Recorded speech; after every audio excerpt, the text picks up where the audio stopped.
So, magandang hapon po sa inyong lahat. Magandang hapon, magandang araw. Today is July 16, 2024. July 16 is Tuesday. Tuloy po tayo sa ating pag-aaral ng mga salita ng Diyos. At sa kasalukuyan po, ang pag-uusapan natin ay ang Ebanghelyo patungkol sa araw ng bukas, July 17. Yan po ang ating tatalakayin sa oras na ito at sa araw na ito, July 16, ang Gospel para bukas, July 17. Share screen po si Sir, wait lang po.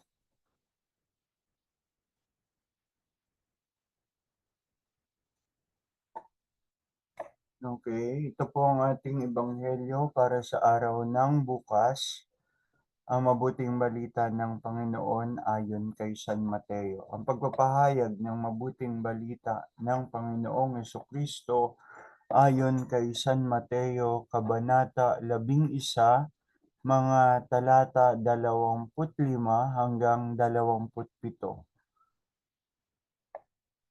Nang panahong iyo'y sinabi ni Jesus, Ama, Panginoon ng langit at lupa, salamat sa iyo sapagkat inilihim mo ang mga bagay na ito sa marurunong at matatalino at inihayag mo naman sa mga may kaloobang tulad ng sa bata. Oo, Ama, sapagkat ganon ang nais mo. Ibinigay na sa akin ng aking Ama ang lahat ng bagay. Walang nakakakilala sa anak kundi ang Ama, at walang nakakakilala sa Ama kundi ang anak, at ang mga pinili ng anak na pagpahayagan niya. Ang mabuting balita ng ating kaligtasan. Stop share na po si Sir. Pinupuri ka namin, Panginoong Jesucristo.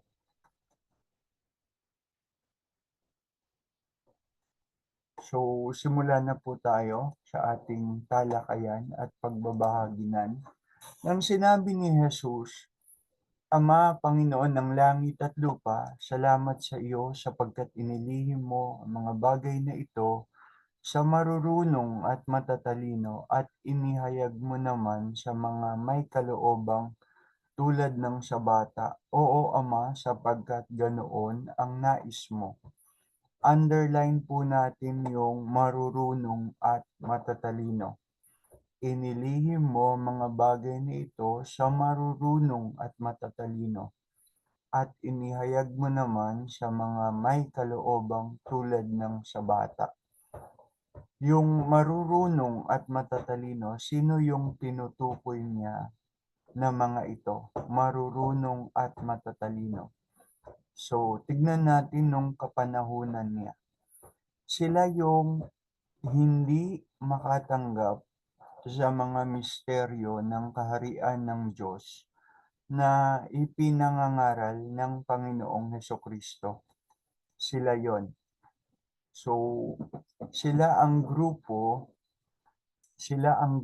ng mga eskriba at pariseo, matatanda ng bayan, mga tagapagturo ng kautusan na malimit sa hindi nila pagtanggap ay naghahanap pa at nag-aabang na mga itinuturing nilang pagkakamali ni Kristo upang siya'y ipahamak.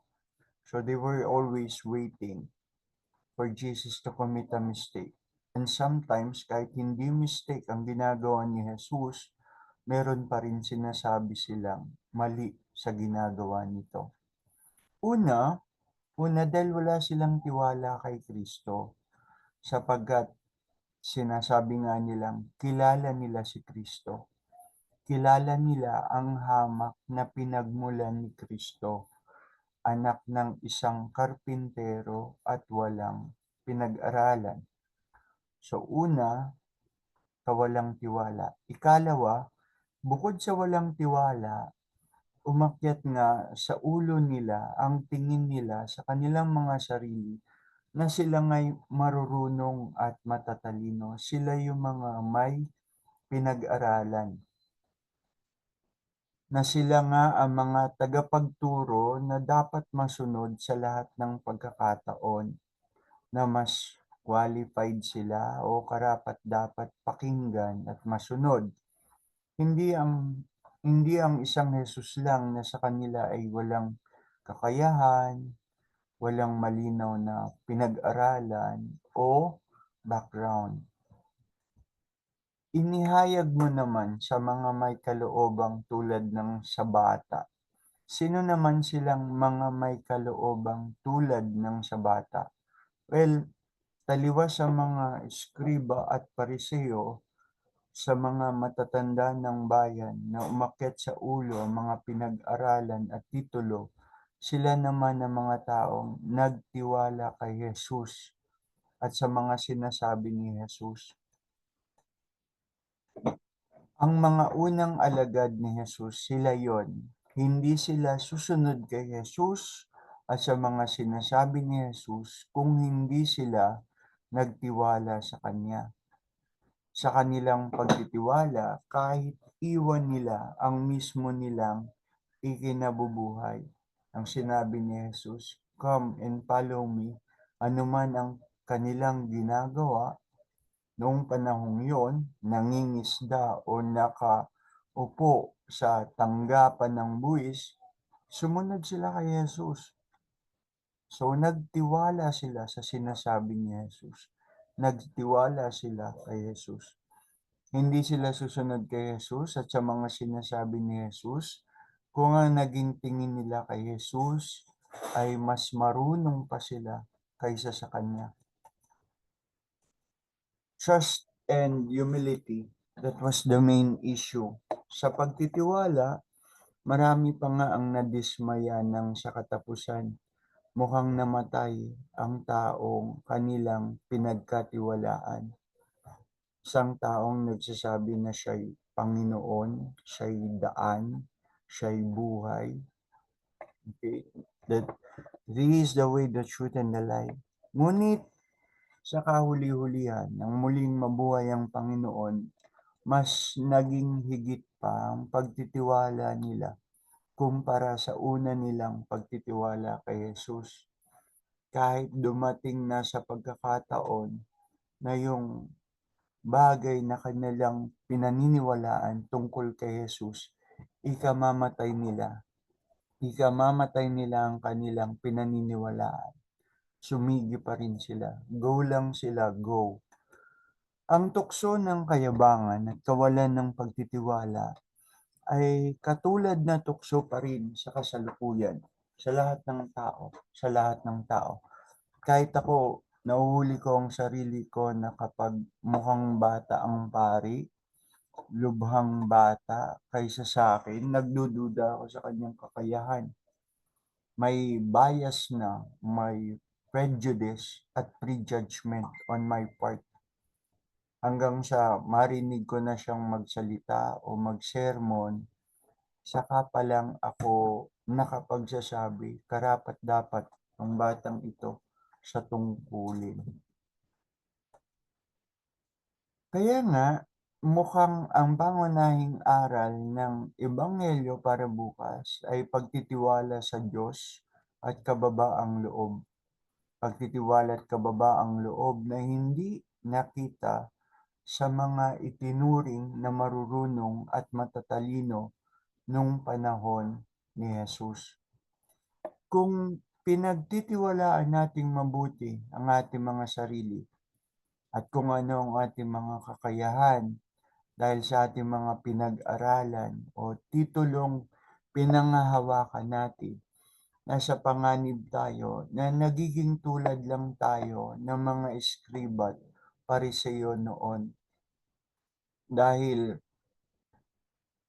misteryo nga ang kaharian ng langit, bagay itong mahirap unawain ng payak nating kaisipan, ng payak na kaisipan nating mga tao. Misteryo nga, di ba? Misteryo.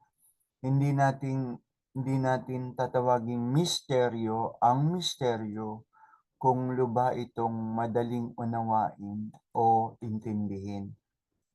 Tandaan natin yung nakasulat sa Kawikaan, Kabanata 3, mga talata 5 hanggang 6. Ito ang nakasulat doon. Kay Yahweh ka magtiwala buong puso at lubusan, at huwag kang manangan sa sariling karunungan. Sa lahat ng iyong gawain siya ngay alalahanin o sangguniin upang ika'y patnubayan sa iyong mga tatahakin.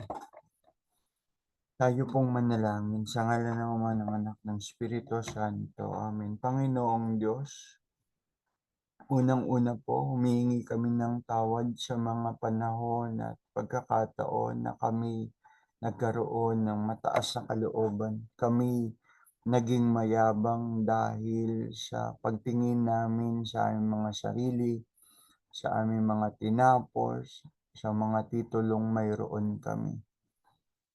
Nakakalimutan naming higit na magtiwala sa iyo. Mas nagtitiwala pa kami sa aming sariling kakayahan. Mas nagtitiwala pa kami sa aming mga sariling karunungan. Panginoon, ibalik mo sa amin ang lubos na pagtitiwala sa iyo. Patawarin mo kami sa aming mga kayabangan.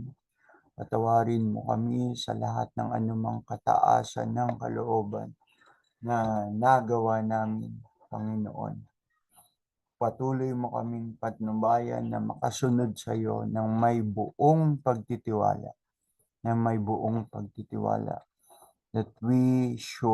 that we must trust you more than anything else, more than trusting ourselves or others. Panginoon, maraming salamat po. Patuloy mo kaming patnubayan, iligtas sa lahat ng panganib at sakuna. Sa pangalan ni Jesus, sa pangalan mo, Panginoong Jesus, naghaharing kasama ng Ama at ng Espiritu Santo, magpasawalang hanggan. Amen. Sa ngalan ng Ama, ng Anak, ng Espiritu Santo.